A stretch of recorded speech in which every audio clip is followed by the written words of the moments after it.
If you've ever lost a loved one and suffered from deep grief, you know how difficult it can be to make that decision to return to work after the loss. For some of us, we have no choice. We have to go back. For other people, there's a little bit more discretion.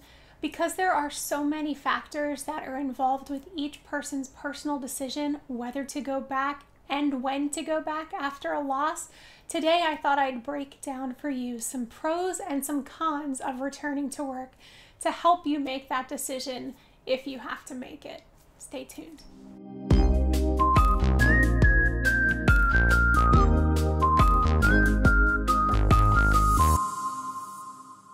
All right, let's get into it.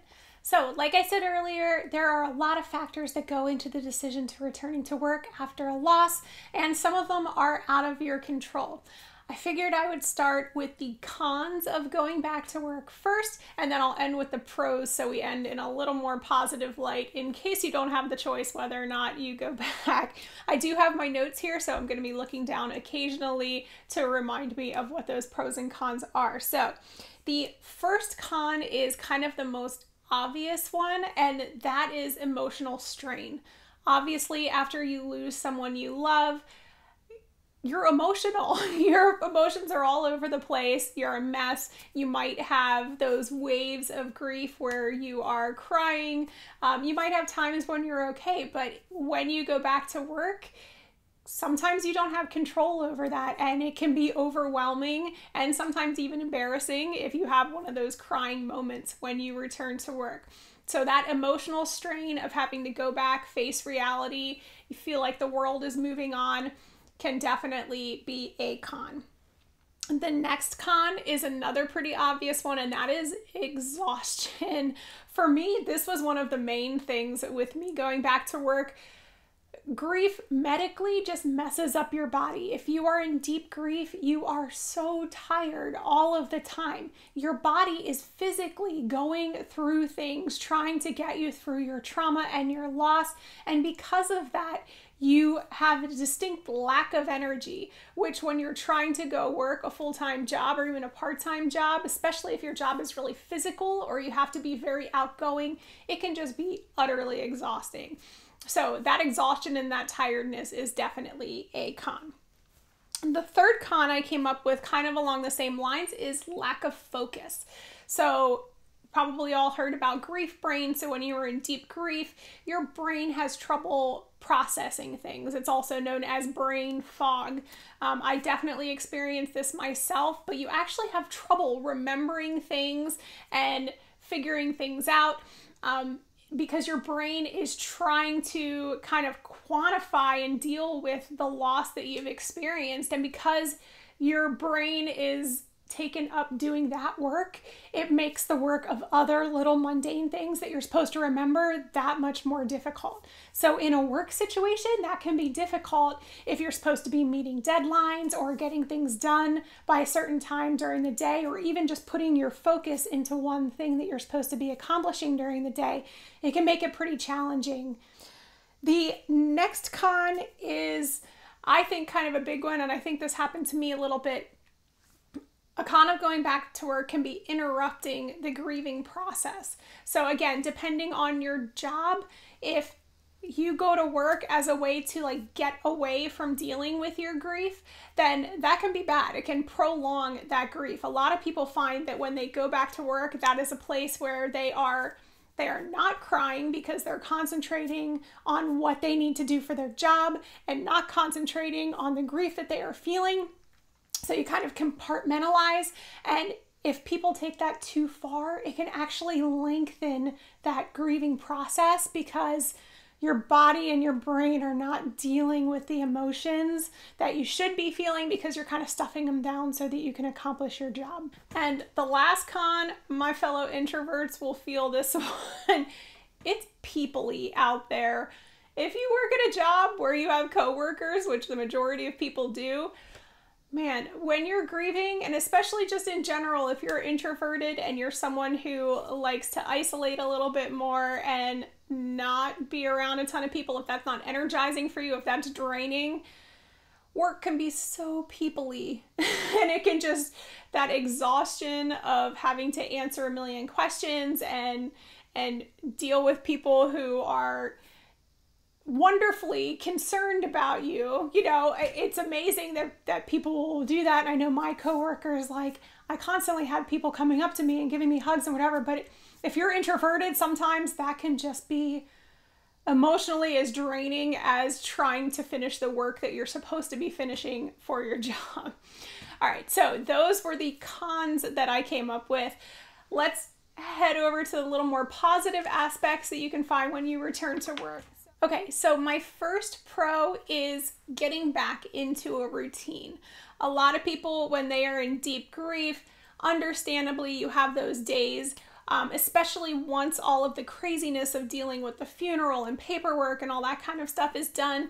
A lot of times people tend to crash and just want to veg out and cry and be sad and you know, binge watch your favorite TV shows just to kind of shut everything else out and deal with that grief.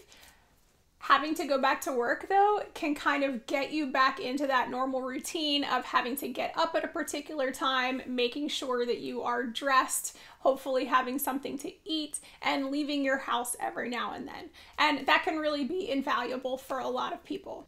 The next pro is, I know in my cons, I talked about how it is peoply out there, and I am more of an introvert, but even for us introverts, going back to work provides social interaction that a lot of times is sorely needed. So at times it is totally healthy to isolate yourself and just want to do your own thing and not have to deal with people when you're grieving, but too much isolation can also be unhealthy. So going back to work can be a way where you have kind of a built-in support system with your coworkers. Hopefully, if your coworkers are good coworkers, they're going to be concerned about you, checking in on you.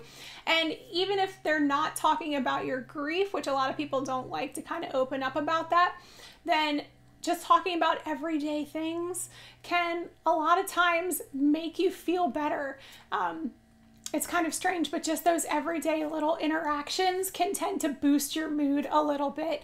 And like I said, even for introverts like myself, in small doses, I know that socialization is very, very healthy and good for me during my grief journey. The third pro is that working can give you a sense of accomplishment. So rather than just sitting around your house, feeling sorry for yourself, thinking about your loss constantly, getting things done at work can make you feel like you accomplished something during the day. And there's something to be said for that as far as mental health goes, where you feel like you are contributing to your job, your employer, to society in general. It kind of takes the focus off of you and puts it on what are you doing for others and for the world. This can work in two ways. If you really love your job and your job is your passion, then this can get you back to feeling like you have a sense of purpose and that you're not just your trauma or your loss. If you don't love your job, at least you feel like you're getting something done during the day and you do have that purpose of contributing to your workplace, even if it's not contributing to you personally. All right, and the last pro is the one I think that probably most people feel, and this was my situation. Going back to work provides that financial stability. I didn't have a choice whether or not I went back to work, and I feel like this is the case for a lot of people where we need that paycheck. You know, people died in my life, but I still had to pay for a mortgage. I still had to pay my bills. I still had 2 kids living at home that needed food and needed me to provide things for them. So I couldn't just stop. And unfortunately, bereavement leave in this country is terrible. I'm in the United States. And you know, a lot of times you get 3-4 days. Sometimes you get lucky if you can take a little bit longer. But even like in my situation, people might say, oh, you can do the Family and Medical Leave Act if you get a note from a doctor if you're suffering from depression. But for a lot of people, like in my case, if I did that, I lost my health benefits, which those are so expensive, I wouldn't have been able to make ends meet without that. Or in my case also, I'm a teacher, so if I would have taken a leave of absence for a little while, that time that I took off would not count towards my retirement. So basically the countdown to my retirement clock and my pension would have stopped, and it wouldn't have been contributed to during that time period, which is a big factor if you are in a job where you're trying to get to a certain age or a certain number of years before you can retire. So that was also a big decision in my decision to go back to work. So that financial stability for a lot of us is the main reason that we have to go back to work. If financial stability is not an issue for you, then you have some decisions to make, and it really is just kind of how you are feeling. It is an extremely personal decision. If you do have options, professionals tend to recommend that the best way to kind of progress back to work, if you have the option, which I understand a lot of people do not, and I did not, but if you have the choice, they say that it's best to take at least a few weeks off after a huge loss. And then after those few weeks, kind of ease yourself in, possibly not on your typical full-time schedule. So just taking on maybe a little part-time schedule to kind of see how you do, because having that full-time schedule, you know, you need, when you're grieving in deep grief, you need breaks throughout the day to kind of process and just shut yourself off for a minute. I know if you're grieving, you understand, you've been there. So they suggest taking a few weeks off and then coming back in maybe a part-time capacity for a little bit if possible, or, you know, arranging your schedule so you have a little bit more flex room for yourself if you need to take a break or take a day off, and then slowly easing back into what your job was before. With that said, a lot of people find that when they suffer a deep loss, that they want to change jobs, that they can no longer do what they were doing. Maybe there's too many triggers or reminders there. So that's always another thing. If you feel like you can't keep doing what you were doing, there is a possibility to look for something else that either you find more fulfilling or that has an easier schedule that you can accommodate your grief journey. I know for most of us, we don't have the choice to make that decision. So to everyone in that position, I am sending my love. Just do the best that you can. Try to focus on those pros of going back to work and deal with the cons as best you can. I would love to hear your comments about if you had to go through this when you went back to work, and whether or not you thought that that was good or bad, either way. So maybe share your experience with us in the comments below. I personally am actually going to be sharing my experience in a whole separate video. I'm actually going to make it right after this one because they kind of go together, but I didn't want to get too personal in this video. But I'll do the personal stuff in the other video. I'm actually going to link that right up here once that's done. So if you want to hear about my return to work journey, then you can head there, and I will see you guys next week. Sending love and hugs as always. Bye.